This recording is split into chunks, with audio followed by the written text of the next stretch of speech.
एक ऐसी दुनिया चाहिए जहां मनुष्य अपना नेतृत्व स्वयं करने में समर्थ हो और कोई उसका नेता न हो। लेकिन नेताओं को बड़ा दुख और पीड़ा होती है इस बात से, इसलिए नेता प्रचार करते रहते हैं आदमी के अंधे होने का, और इस बात की कोशिश करते हैं कोई सोचे ना। सोचने की कोई जरूरत नहीं है, सोचना मत। सोचना खतरनाक है, सोचना डेंजरस है, सोचने में भय है, जोखिम है। ये बच्चे को बाप सिखा रहा है। क्यों? क्योंकि बाप भी और किसी का नेतृत्व चाहे न कर सके, अपने बेटे का तो कर ही रहा है। अपने बेटे की मालकियत तो कर ही रहा है। अपने बेटे को तो वो कह ही रहा है, मैं अनुभवी, मैं ज्ञानी, मैं तुम्हारा बाप, मैं जो कहता हूं वो ठीक। दुनिया में कोई कुछ कहे, किसी के कहने से कुछ ठीक नहीं होता। ठीक होता है कोई चीज तभी ठीक होती है जब मेरे विवेक और विचार को ठीक होती है।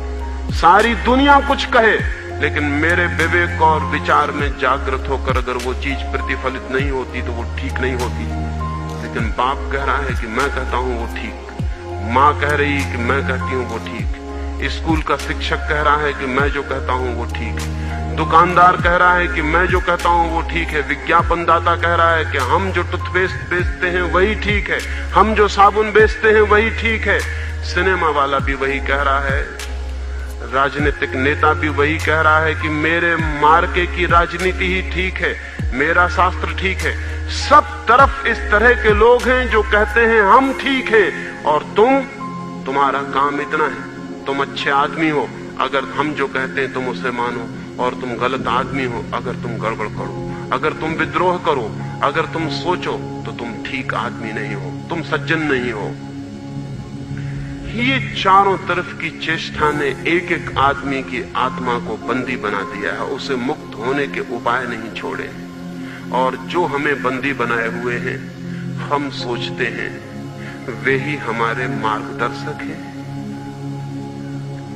जो हमें सिखा रहे हैं और हमें सीखने की स्थिति में नहीं पहुंचने दे रहे हैं। हम सोचते हैं वे ही हमारे मार्गदृष्टा हैं। एक मित्र ने मुझे एक किताब दी है, और उस किताब में एक कहानी उन्होंने लिखी है, वो मुझे बहुत प्रीतिकर लगी। वो कहानी आपने भी सुनी होगी, लेकिन आधी सुनी होगी। उन मित्र ने वो कहानी पूरी कर दी है।